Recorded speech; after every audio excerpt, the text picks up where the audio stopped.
এই বছরের আসন্ন অক্ষয় তৃতীয়া আগামী 10ই মে 27শে বৈশাখ শুক্রবার দিন সম্পন্ন হবে। অধীর আগ্রহে আমরা প্রত্যেক বছর এই দিনটির জন্য অপেক্ষা করে থাকি, কারণ শুধুমাত্র বৈশাখ মাস নয়, বছরের অন্যতম এক শ্রেষ্ঠ দিন হিসাবে গণ্য করা হয় এই অক্ষয় তৃতীয়া দিনটিকে, যে কারণে যে কোনো রকম শুভ ও মাঙ্গলিক কাজগুলি এই দিনেই সম্পন্ন হয়ে থাকে। অক্ষয় নামের মধ্যেই রয়েছে এই দিনটির মাহাত্ম্য। অক্ষয় শব্দের অর্থ যার কোনো ক্ষয় নেই, অর্থাৎ এই দিন আপনি যে কাজই করুন না কেন তার ফল আপনাকে সারা বছর এমনকি সারা জীবন ভোগ করতে হয়, তা সে ভালো হোক অথবা খারাপ।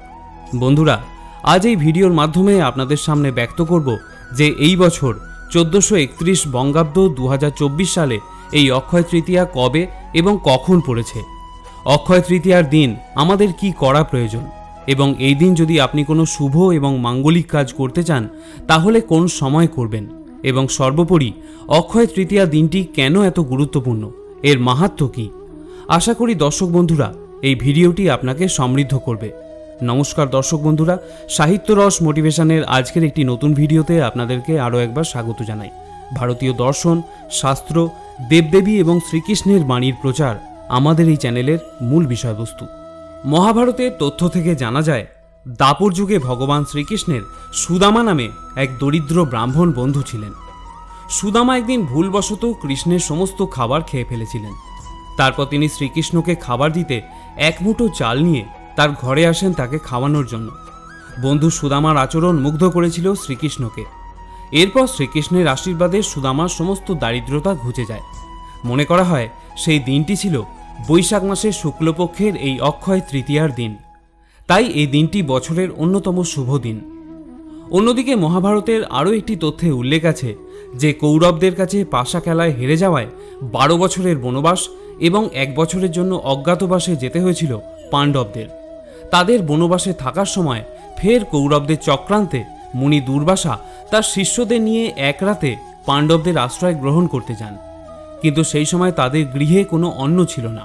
ক্ষুধার্ত মুনি দুর্বাসা অভিশাপ দেবেন ভেবে ভয় পেয়ে যান দ্রৌপদী এবং পাণ্ডবেরা। ঠিক সেই সময় ভগবান শ্রীকৃষ্ণ এসে উপস্থিত হন। তিনি এসে হাঁড়ির তলায় লেগে থাকা একটিমাত্র চালের দানা খেয়ে নেন, এবং অদ্ভুত ব্যাপার হলো তাতেই পেট ভরে যায় দুর্বাসা মুনি এবং তার শিষ্যদের। দুর্বাসা মুনির অভিশাপ থেকে এই অক্ষয় তৃতীয়ার দিনেই পাণ্ডবদের রক্ষা করেছিলেন ভগবান শ্রীকৃষ্ণ। পাশাপাশি এই অক্ষয় তৃতীয়ার দিনেই বেদব্যাস ও গণেশজি মহাভারত রচনার কাজ শুরু করেন। রাজা ভগীরথ গঙ্গাকে মর্তে নিয়ে আসেন এই অক্ষয় তৃতীয়ার দিন। দেবাদিদেব মহাদেব আজকের দিনেই কুবেরের তপস্যায় তুষ্ট হয়ে তাকে বিপুল ধনসম্পত্তি দান করেছিলেন, এবং কুবেরের লক্ষ্মী লাভের কারণেই এই দিন বৈভব লক্ষ্মীর পুজো করা হয়। আর এই দিনেই সত্যযুগের সমাপ্তি ঘটে এবং শুরু হয় ত্রেতা যুগের।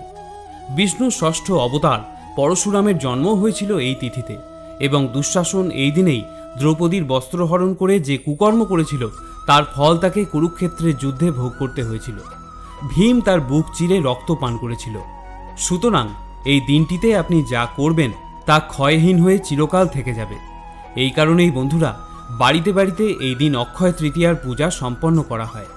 এই বছর এই অক্ষয় তৃতীয়ার দিন যদি বাড়িতে আপনি শুভ ও মাঙ্গলিক কাজ সম্পন্ন করতে চান তাহলে সেক্ষেত্রে অবশ্যই তা সম্পন্ন করার প্রয়োজন আগামী 10ই মে 27শে বৈশাখ শুক্রবার দিন, কারণ উদয়া তিথি অনুসারে এই অক্ষয় তৃতীয়া এবছর পড়েছে 10ই মে শুক্রবার ভোর 5:43 থেকে রাত্রি 4:51 পর্যন্ত। তাই শুক্রবার দিন সমগ্র দিন জুড়েই অক্ষয় তৃতীয়া থাকছে। এবারে আপনাদের বলবো অক্ষয় তৃতীয়ার অমৃতযোগের সময়কাল।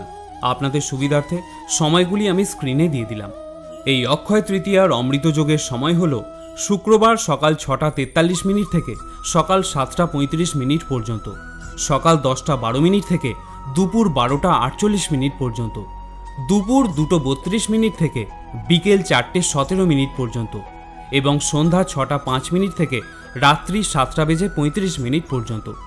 এই অমৃতযোগ সময়ের মধ্যে আপনি অক্ষয় তৃতীয়ার যাবতীয় মাঙ্গলিক কাজগুলি সম্পন্ন করতে পারবেন। এই অক্ষয় তৃতীয়ার দিন নতুন ঘরে গৃহপ্রবেশের পূজা করে বসবাসও শুরু করতে পারেন।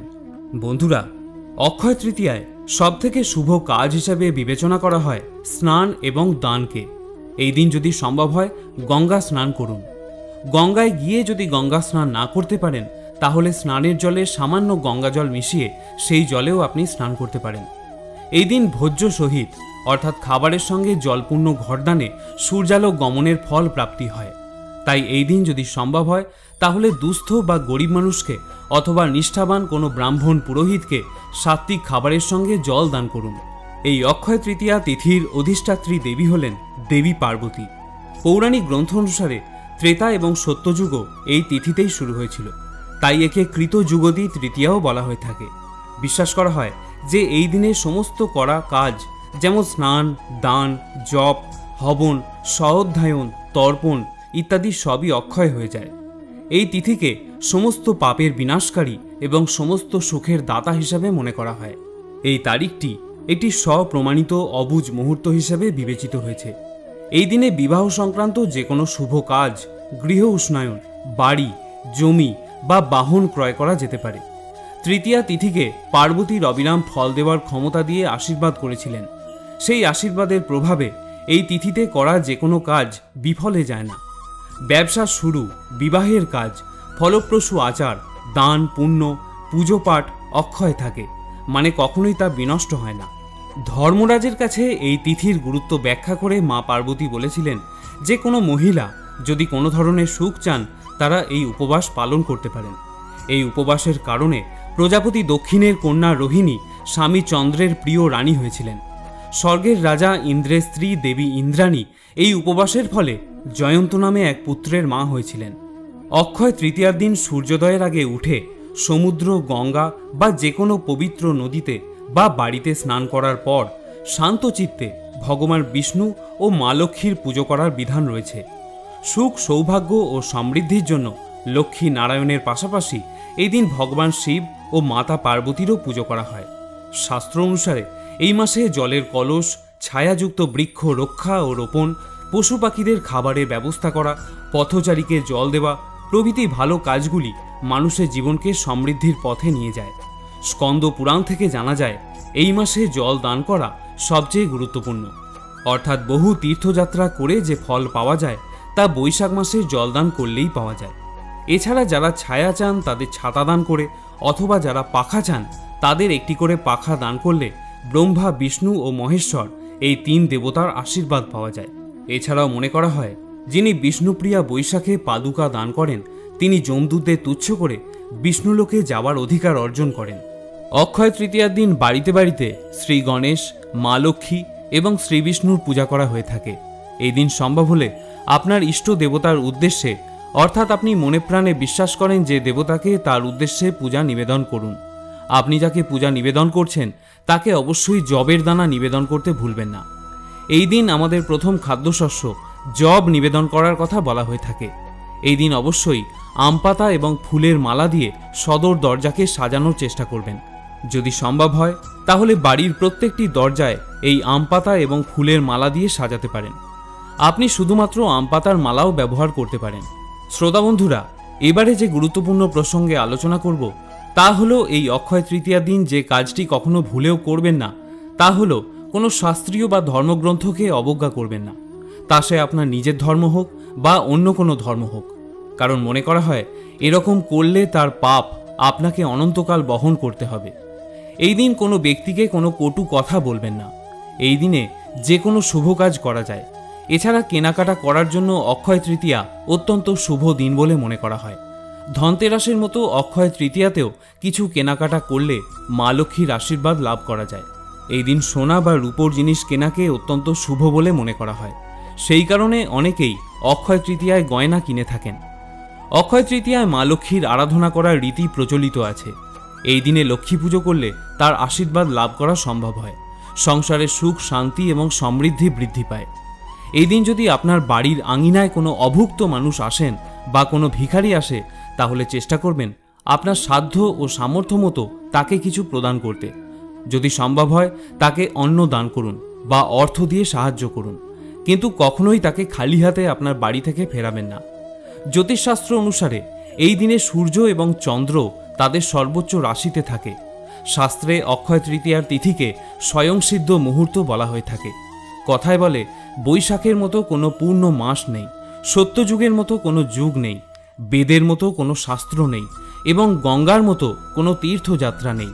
একই রকমভাবে অক্ষয় তৃতীয়ার মতো কোনো তিথিও নেই। অক্ষয় তৃতীয়ায় জব দান করা স্বর্ণদানের সমতুল্য বলে বিবেচিত হয়। সেই সঙ্গে জমি, সোনা, পাখা, ছাতা, জল, কাপড় ইত্যাদিও এই দিনে দান করা যেতে পারে। কথিত আছে, অক্ষয় তৃতীয়ায় রোহিণী নক্ষত্র থাকলে এই দিনের গুরুত্ব 1000 গুণ বৃদ্ধি পায়। এই বছর অর্থাৎ 2024 সালের 10ই মে অক্ষয় তৃতীয়ার দিন রোহিণী নক্ষত্র থাকবে সকাল 10:47 পর্যন্ত। বছরে মাত্র একটি দিন এই অক্ষয় তৃতীয়ায় বৃন্দাবনে বাঁকে বিহারীর পদযুগল দেখতে পাওয়া যায় বলে বিশ্বাস করা হয়। আরেকটি কাজ অক্ষয় তৃতীয়ায় অবশ্যই করবেন। আমাদের বৈদিক শাস্ত্র অনুসারে হিন্দু ধর্মের যে কোনো একটি মন্ত্র, তা সে মহামৃত্যুঞ্জয় মন্ত্রই হোক বা কৃষ্ণ মন্ত্রই হোক বা গায়ত্রী মন্ত্রই হোক, দিনের যে কোনো সময় বা সন্ধ্যার সময় 108 বার জপ করবেন। এছাড়া আপনি কৃষ্ণের শক্তি মন্ত্র ওম ক্লিম কৃষ্ণায় নমঃ এই মন্ত্রটিও 108 বার শ্রবণ করতে পারেন বা জপ করতে পারেন। আর্থিক সমস্যা থেকে মুক্তি পেতে এই দিন দেবী লক্ষ্মীকে জাফরান এবং হলুদ নিবেদন করা উচিত। লোকমতে বিশ্বাস করা হয় যে এটি আপনার আর্থিক সমস্যাগুলিকে দূর করবে। বন্ধুরা, এর পরের ভিডিওতে আমি অক্ষয় তৃতীয়ার পূজা পদ্ধতি এবং পৌরাণিক তাৎপর্য নিয়ে আলোচনা করব। আজকের ভিডিওটি এ পর্যন্তই। যদি অক্ষয় তৃতীয়া সম্পর্কিত কোনো রকম প্রশ্ন বা মতামত আপনার থাকে তাহলে অবশ্যই আমাকে জানাতে ভুলবেন না। সকলে ভালো থাকুন, সুস্থ থাকুন। জয় শ্রীকৃষ্ণ।